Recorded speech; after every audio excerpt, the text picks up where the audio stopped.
Gaurav, please. Thank you so much, Maipal sir, and it's really a privilege to be part of your course. And thank you so much for inviting me. And loved the previous talks as well. So I'll try to share some pearls that I've picked up on the way for repairing some of these patients who have iris defects and pupil defects.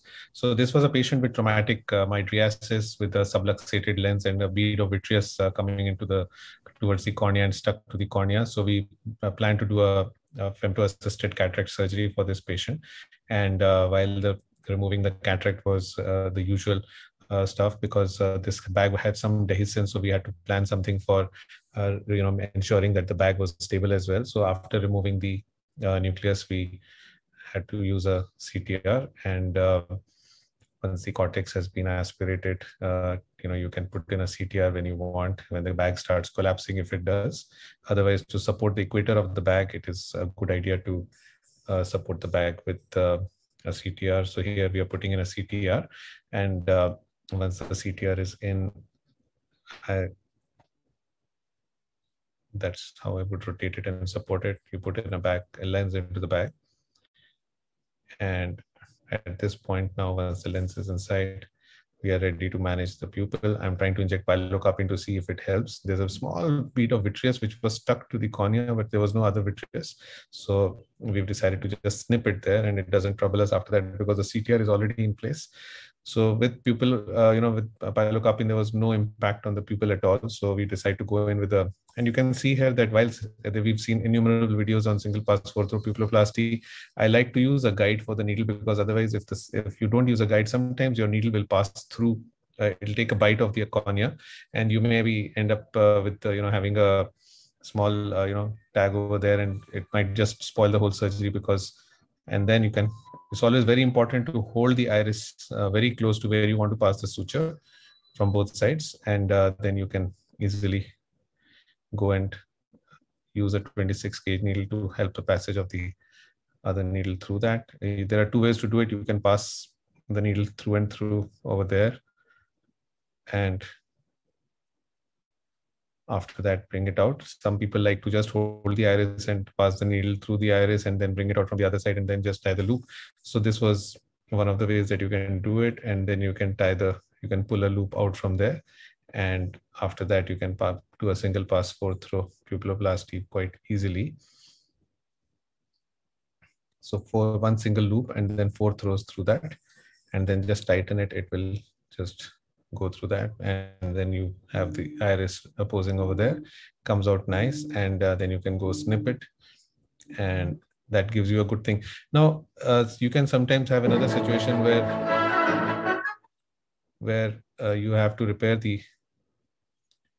a bigger defect, and you might want to pass 2 or 3 or even 4 sutures.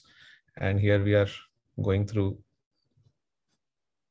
the inferior defect first and trying to make the pupil smaller. This is another patient with a traumatic mydriasis. So once you bring that out, then you can go back and bring a small loop out from there.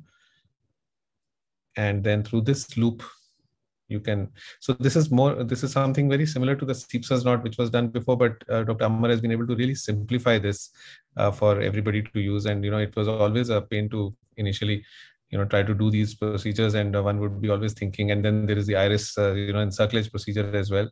So here it has made life so much easier, because it's really a simple way of dealing with these traumatic mydriasis cases and pupil defects, and sometimes even with the colobomas.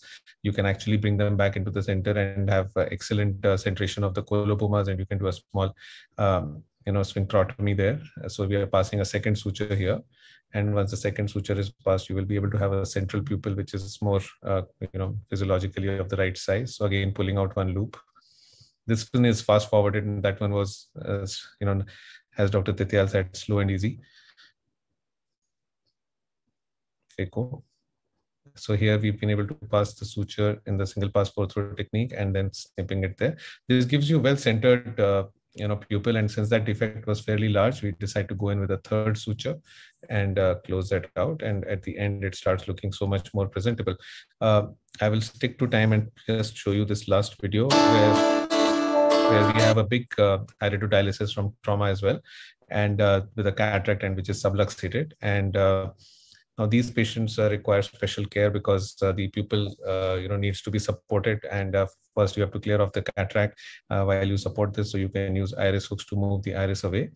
And after that, you can proceed with cataract surgery as usual. Of course, the lens is subluxated, so you might want to support that as well. But the iris defect is the one which is going to take the most attention here.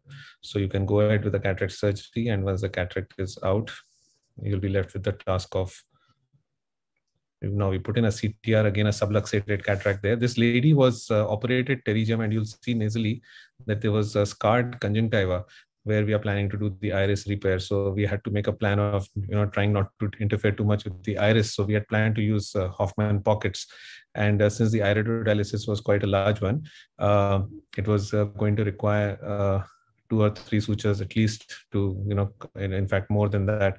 So as we started, this was a teaching video because, in the first suture that we passed, we made a small blunder of, not holding on to the iris when we passed the first needle. And we are creating a Hoffman pocket here. So creating the Hoffman pocket requires your planes to be right, because you have to go along the plane of the sclera. If you don't have the correct plane, you may either go too deep or too superficial, and then you may be in a situation. Now, this is what I was talking about. This is something which you have to always avoid. And this was like a big problem where we tried to pass the suture outside in. This is a 10-0 Prolene here. And we ended up increasing the dialysis a little bit because I was not supporting it was difficult to reach in this area and hold the iris while the needle was passed. So I had just been a little lazy, and we ended up creating a big hyphema, and the iris started popping out. And I thought that this is over and, we're going to have a bad situation. But, persistence, and if you remain calm and patient, you can manage these cases fairly well. And went back and supported the iris. And because the mistake we had made was that we had released both the iris hooks, and now we have learned our lesson. So just watch how I'm doing it now. What I'm doing is that I'm no longer, since it's again tight to go inside and hold the iris over there, ideal thing would have been to go with the forceps and hold this, but my main put is here, and I'm passing the suture in this direction.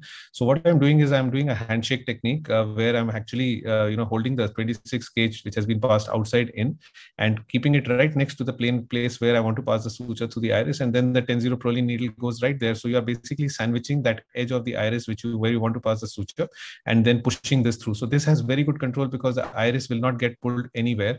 Just watch, and it's a very, very controlled way of passing the suture, and can be used for almost all iris repair techniques where you need to pass sutures through the iris. You don't necessarily have to hold them with a forceps. If you are having, it's like chopstick technique or whatever you might want to call it, where you are bringing the two instruments, the two needles very close, and then taking a bite through the suture. So a second Hoffman's pocket there, and then using the same technique of passing the second suture, and then. So you realize that because of I want to preserve the conjunctiva on this side, I did not want to make, otherwise I would have had to make a big conjunctival flap over here because there were almost 3-4 sutures to be passed, unless we use some other technique like the Yamane kind of a suture fixation, which I'm not aware of if there is one for fixating the iris. I'm sure there is. Today's surgeries are so innovative. We've done 2 of the sutures now. Now this was the third one, which was very tight because this was in an area where access was very tough. So you can see that I'm going, it's a nasal quadrant where, for a right-handed surgeon on the left eye, it is difficult to, make a Hoffman's plane over there, and it's, kind of very close to the tunnel as well, my main port. Somehow I managed to pass the sutures, and I'm able to use the same technique where now I've learned my lessons that the iris can be, caught between the 2 needles, and then it does not get any pull. And this was almost a 2-year-old video. After that, my iris suturing techniques have been transformed. But I love to show this because this teaches you what you can go wrong with.